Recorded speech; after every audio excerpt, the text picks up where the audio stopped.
ഒരരുവിയുടെ ഉറവ തേടിയിട്ടുള്ള യാത്രയാണെന്ന്. നമുക്ക് വീടിന് പുറത്തേക്ക് ഇറങ്ങണമെങ്കിൽ എന്തെങ്കിലും ഒരു കാരണം വേണമല്ലോ അല്ലേ? അരുവി എന്നൊന്നും വിളിക്കാമോന്ന് അറിയില്ല. വീടിൻ്റെ ഫ്രണ്ടിൽ കൂടെ ചെറിയൊരു കൈവരി, ഒരു തോടൊഴുകുന്നുണ്ട്. പക്ഷേ എന്നാൽ കൂടിയും അതിൻ്റെ സൗണ്ട് ഇങ്ങനെ ഇടയ്ക്ക് കേട്ടുകൊണ്ടിരിക്കുന്നത് ഭയങ്കര രസമുള്ളൊരു കാര്യമാണ്. മറ്റൊന്നും ചർച്ച ചെയ്യാനില്ലാതെ വെറുതെ ഇരുന്ന് മുഷിയുന്ന ഒന്ന് രണ്ട് സമയങ്ങളിൽ ഞാനും ഇതും കൂടെ ഇത് ചർച്ച ചെയ്തിരുന്നത് എവിടെ നിന്നായിരിക്കും വരുന്നത്. കാരണം ഞങ്ങളുടെ വീടിൻ്റെ പുറകുഭാഗം എന്ന് പറയുന്നത് ഒരു പ്രശസ്തമായിട്ടുള്ള പർവ്വതനിരകളാണ്. അപ്പോൾ അതിൻ്റെ കീഴ്ത്തട്ടിൽ എവിടെ നിന്നെങ്കിലും ആണോ ഇത് വരുന്നത് എന്നൊക്കെ ഞങ്ങൾ വെറുതെ ചർച്ച ചെയ്തിട്ടുണ്ട്. ഒരു ദിവസം ഒരു ഈവനിങ് വാക്കിന് പോയിട്ട് നീതു തിരിച്ചു വന്നിട്ടാണ് പറഞ്ഞത്, മെൽറോസിലുള്ളൊരു ഗോൾഫ് ക്ലബ്ബുണ്ട്, അതിൻ്റെ ബാക്കിൽ ഇവിടെ നിന്നുമാണ് ഈ കുഞ്ഞു കൈവരി വരുന്നതെന്ന്. അതിന് പുറമെ അവളവിടെ നിന്നും ഈ താറാവിൻ്റെ കൂട്ടങ്ങളൊക്കെ വരുന്നതും കണ്ടു.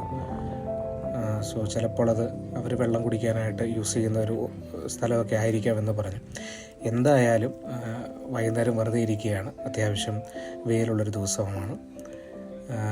ആദത്തിനും നല്ലൊരു നടപ്പ് എക്സ്പീരിയൻസും ആകും, ഞങ്ങൾക്കൊരു നേരം പോക്കാകും എന്നോർത്ത് ഞങ്ങളന്ന് വൈകുന്നേരം ഉള്ള നടപ്പ് അങ്ങോട്ടാക്കി. കടന്നു പോയത് മെൽറോസ് ഗോൾഫ് ക്ലബിൻ്റെ ഓഫീസും അവരുടെ ഗ്രൗണ്ടും ഒക്കെയാണ്. ഇവിടുന്ന് കുറച്ച് ദൂരം അതിൻ്റെ പുറകോട്ട് നടക്കാനുണ്ട്. ശരിക്കും ഇത് എയിൽഡൻ ഹിൽസ് എന്ന് പറയുന്ന അടുപ്പിച്ചിരിക്കുന്ന 3 മലകളുടെ ഒരു താഴ്വാരമാണ്. ആ താഴ്വാരത്തിലാണ് തന്നെയാണ് ഞങ്ങളും താമസിക്കുന്നത്. ഞങ്ങൾ പയ്യെ മുന്നോട്ട് പോകുകയാണ്. ഇടയ്ക്കൊരു പാട്ട് പാടാനുള്ള ശ്രമമൊക്കെ നടത്തി പാളി. തങ്കത്തിങ്കൾ കിളിയായി കുറുകാം, താരത്തൂവൽ നനയാം, നീരാടിയാടും ദിവസന്തിൽ വണ്ടുലഞ്ഞ മലർ പോലെ വാനിലാവിനിതൾ പോലെ നെഞ്ചിനുള്ളിലൊരു മോഹം, അതിലിന്ദ്രനീലലയ ഭാവം. ദീം തന ദീം തന ദിരന ദീം തനന ദീം തന ദീം തന ദിരന. കുങ്കുമമേഘം കുളിരു കോരുമൊരും ഉലാവാം, തങ്കത്തിങ്കൾ കിളിയായി കുറുകാം. എൻ്റെ കൈയോടെ ഓടിക്കും. ചെറിയൊരു ഇറക്കമൊക്കെ കഴിഞ്ഞ് ഇനി ചെല്ലുന്നത് ഈ പറയുന്ന മെൽറോസിലെ ഗോൾഫ് ക്ലബിൻ്റെ പുറകു ഭാഗത്തേക്കാണ്. അത്രയൊന്നും താല്പര്യമില്ലെങ്കിലും വണ്ടിയിൽ തന്നെ ഇരിക്കുകയാണ് ആദം. പുള്ളി കാഴ്ചയൊക്കെ കണ്ടിങ്ങനെ ശാന്തനല്ല, എന്നാൽ ശാന്തനാണ് എന്നുള്ള ലെവലിൽ പയ്യെ ഇരിക്കുകയാണ്.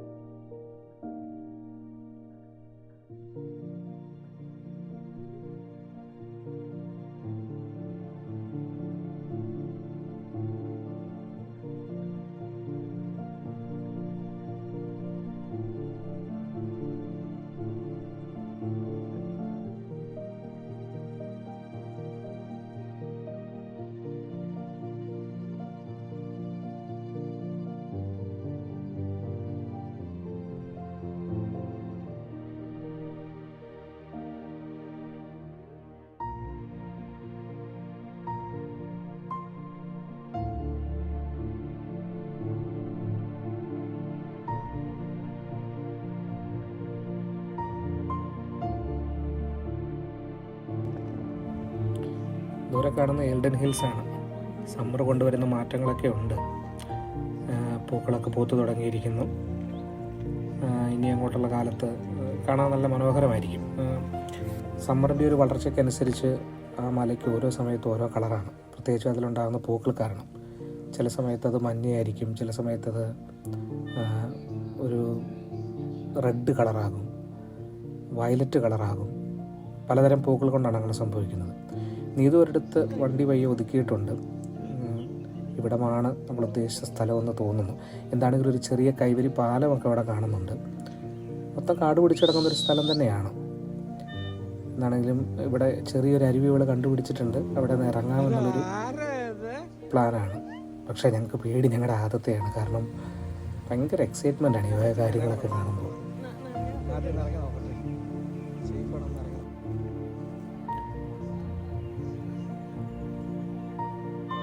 ആദം വെള്ളം കണ്ടു കഴിഞ്ഞപ്പോൾ കൂടുതൽ എക്സൈറ്റഡായി അതിലേക്ക് എടുത്തു ചാടുവാനുള്ള ശ്രമം നടത്തിക്കൊണ്ടിരിക്കുകയാണ്.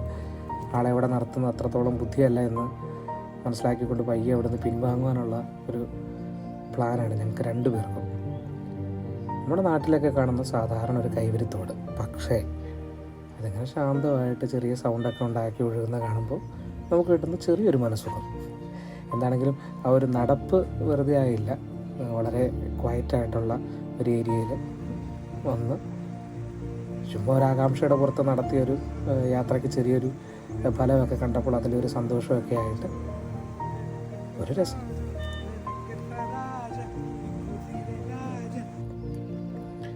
അതൊന്നും കൊണ്ട് തിരിച്ച് നടക്കുകയാണ്. പുള്ളിക്ക് ഏറ്റവും ഇഷ്ടമുള്ള പരിപാടിയാണ് ഞങ്ങളുടെയൊക്കെ നാട്ടിൽ കൊട്ടാമ്പുറം എന്നാണ് അതിന് പറയുന്നത്.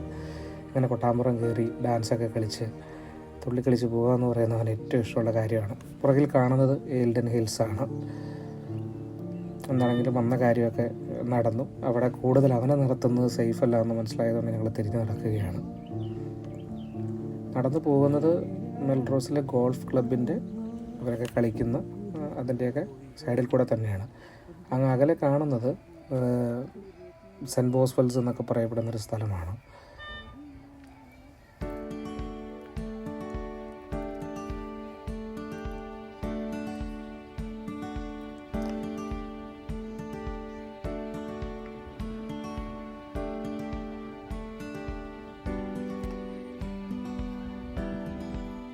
ഈവനിങ് ഒരു 7 മണി 7:30 മണി ആയിട്ടുണ്ട്. എങ്കിലും ഇരുട്ടിയിട്ടില്ല. സമ്മറിൻ്റെ ഒരു പ്രത്യേകതയാണ്, ഇവിടെ ഇരുട്ടി വരുമ്പോൾ ഒരു 9 മണിയാകും. സോ വേഗം വീട്ടിൽ കയറേണ്ട, മറ്റേതെങ്കിലും സ്ഥലത്തേക്ക് പോകാമെന്ന് പറഞ്ഞപ്പോഴേക്കും ഇത് തന്നെ സജസ്റ്റ് ചെയ്തിട്ടുള്ള വേറൊരു സ്ഥലത്തേക്കാണ് പോകുന്നത്. ഇത് ഏൽഡൻ വ്യൂ എന്ന് പറഞ്ഞിട്ടുള്ളൊരു പ്ലേസാണ്. നമ്മുടെ വീടിൻ്റെ അവിടെ നിന്ന് നേരെ ഓപ്പോസിറ്റ് ഒരു കുന്നുപോലെയാണ്. കുന്ന് മുഴുവൻ വീടുകളാണ്. അതങ്ങ് കയറി വരുമ്പോഴേക്കും ചെറിയൊരു വാതിലൊക്കെ കിടന്ന് കയറി ചെല്ലുന്ന സ്ഥലത്തേക്കാണ്. പരന്ന് കിടക്കുന്ന പുൽമേടാണ് ഒരു ഭാഗം. നമ്മളത് നടന്ന് കയറുമ്പോൾ അപ്പുറ ഭാഗത്ത് നല്ല എന്താ പറയുന്നത് ഒരു താഴ്ചയുള്ളൊരു സ്ഥലമുണ്ട്. അതും ഭയങ്കര ഹാപ്പിയാണ്. കാരണം ഈ ഒരു പ്രായത്തിൽ അവനെ വീടിനുള്ളിൽ ഇരിക്കുക എന്നുള്ളത് തന്നെയാണ് അവനെ സംബന്ധിച്ച് ഏറ്റവും ബോറിംഗ് ആയിട്ടുള്ള പരിപാടി. സോ എപ്പോൾ പുറത്തു പോകാൻ ചാൻസ് കിട്ടിക്കഴിഞ്ഞാലും അവൻ്റെ വണ്ടിയിൽ പോലും ഇരിക്കാൻ അവന് താല്പര്യമില്ലാത്ത ഒരാളാണ്. അവനെ നടക്കണം, ഓടണം, അവൻ്റെ പ്രായത്തിലോ അല്ലെങ്കിൽ പ്രായത്തിനോടൊക്കെ ചേർന്ന് നിൽക്കുന്ന മറ്റ് കുഞ്ഞുങ്ങളെ കാണണം എന്നൊക്കെയാണ് അവൻ്റെ ആഗ്രഹം. പക്ഷേ നമ്മുടെ ഒരു ജോലിയുടെ തിരക്ക് കൊണ്ടും കാലാവസ്ഥയുടെ പരിമിതികൾ കൊണ്ടുമൊന്നും എല്ലായ്പ്പോഴും ഒന്നും അവനെ ഉള്ളിൽ കൊണ്ടുപോകാൻ കഴിയാറില്ല. അതിൻ്റേതായിട്ടുള്ള ഇറിറ്റേഷനൊക്കെ അവൻ പലപ്പോഴും നമ്മളോട് കാണിക്കാറുണ്ട്. അവൻ്റെ പുറകിൽ കാണുന്നത് ഏൽഡൻ ഹിൽസാണ്. സമയം ഒരു 8 മണിയോടൊക്കെ അടുത്തിട്ടുണ്ട്. പക്ഷെ എന്നാലും സൂര്യൻ ഇങ്ങനെ നന്നായിട്ട് ഉദിച്ച് നിൽക്കുന്നത് നമുക്ക് കാണാനായിട്ട് സാധിക്കും. 9:30 ആകുമ്പോൾ സ്വിച്ച് ഓഫാക്കുന്ന പോലെയാണ് ഇവിടെ ഇപ്പോൾ സൂര്യൻ മാഞ്ഞു പോകുന്നത്. ഒരു 9-9:15 വരെ സൂര്യൻ ഉണ്ടായിരിക്കും. അതും നല്ല പ്രകാശത്തിൽ തന്നെ. എന്നിട്ട് പെട്ടെന്ന് അങ്ങ് ഇല്ലാതാകുകയും ഇരുട്ട് വരികയും ചെയ്യുന്ന ഒരവസ്ഥയാണ് ഇപ്പോൾ സമ്മറിലൂടെ ഉള്ളത്. ദൂരെ കാണുന്ന നീതുവാണ്. പൊട്ടുപോലെ ഒരു നീല കാണുന്നത് അതുമാണ്. കുറേ നടന്നും എടുത്തു കഴിഞ്ഞപ്പോഴേക്കൊരു ഫോട്ടോയൊക്കെ ആയിട്ട് എടുത്തെങ്കിലും പുള്ളി സഹകരിക്കുന്നില്ല. പിന്നെ ഞാനതൊരു വീഡിയോ ആക്കി. കുന്നിൻ്റെ മറുഭാഗമാണ്. ഒരു ഇറക്കം പോലെയാണ്. അതിന് അപകടങ്ങളൊന്നും ഉണ്ടാകാതിരിക്കാനായിട്ട് അവിടെ വേലിയൊക്കെ കെട്ടി തിരിച്ചിട്ടുണ്ട്. അതിനപ്പുറം നിന്ന് കഴിഞ്ഞാൽ നമുക്ക് മെൽറോസ്, സെൻറ്റ് ബോസ്വെൽസ് തുടങ്ങിയ കുറച്ച് സ്ഥലങ്ങളും ചെറുപട്ടണങ്ങളും അതിൻ്റെ ഭാഗങ്ങളും എല്ലാം കാണാൻ സാധിക്കും. അങ്ങ് അകലെ മറ്റു മലനിരകളുമൊക്കെ കാണാൻ സാധിക്കും. സൂര്യൻ ഇപ്പോഴും ഉച്ചസ്ഥായിൽ തന്നെയാണ്. ചൂടില്ല, വെളിച്ചമുണ്ട്. അതിന് നേരെ ഓപ്പോസിറ്റുള്ള സൈഡിൽ നോക്കിക്കഴിഞ്ഞാൽ ഏൽഡൻ മലനിരകളാണ്. അതിൻ്റെ കീഴെയാണ് ഞങ്ങൾ താമസിക്കുന്നത്. നന്നായി തന്നെ കാറ്റ് വീശുന്നുണ്ട്. കാറ്റിൻ്റെ തണുപ്പ് പയ്യെ കൂടി തുടങ്ങിയിട്ടുണ്ട്. അതുകൊണ്ട് അതിനെ തിരിച്ചു പോകാം എന്നൊരു അഭിപ്രായമാണ് ഇത് പറയുന്നത്. പക്ഷേ നല്ലൊരു ഈവനിങ് ആയതുകൊണ്ട് പെട്ടെന്ന് എനിക്കങ്ങ് ഇട്ടിട്ട് പോകാനായിട്ട് തോന്നുന്നുമില്ല. എന്നെപ്പോലെ തന്നെയാണ് ആദ്യം തോന്നുന്നത്. പുള്ളിക്ക് അങ്ങനെ വീട്ടിൽ കയറുന്ന വലിയ ഇഷ്ടമുള്ള പരിപാടിയല്ല. കൂടുതലും വീട്ടിൽ തന്നെ ആയിപ്പോകുന്നതിൻ്റെ പ്രശ്നങ്ങളാണ്. എനിവേ ഞങ്ങൾ കുറച്ച് നേരം കൂടെ നിന്നു. കാരണം അത് നടക്കുകയാണ്. അവൻ ആ മൊമെൻറ്റ്സ് എല്ലാം എൻജോയ് ചെയ്യുകയാണ്. സോ തണുപ്പിനെയൊക്കെ അവഗണിച്ച് ഞങ്ങൾ കുറച്ച് നേരം കൂടി നിന്നു. തണുപ്പ് കൂടുതലും ഞങ്ങൾക്കാണ് കേട്ടോ. അവനങ്ങനെ വലിയ തണുപ്പിൻ്റെ പ്രശ്നങ്ങളൊന്നും ഒരിക്കലും കാണിക്കുന്ന കണ്ടിട്ടില്ല. തിരിച്ചു വരുന്ന വഴി എന്താണെങ്കിലും അവൻ്റെ ഫേവറേറ്റ് കളിസ്ഥലത്ത് പാർക്കിലും കൂടി ഒന്ന് കയറി തൊട്ടിയിലൊരു ആട്ടമൊക്കെ കഴിഞ്ഞിട്ടാണ് അന്നത്തെ ദിവസം അവസാനിപ്പിച്ചത്. ഏകദേശം ഒരു വൈകുന്നേരം ഒരു 7 മണിക്ക് തുടങ്ങിയിട്ട് ഒരു 9-9:30 വരെ പുറത്തൊരു ചെറിയ കറക്കവും, എല്ലാം വീടിനടുത്തുള്ള സ്ഥലങ്ങൾ തന്നെ. ബട്ട് ബ്യൂട്ടിഫുൾ ആയിട്ടൊരു ഡേ ആയിരുന്നു.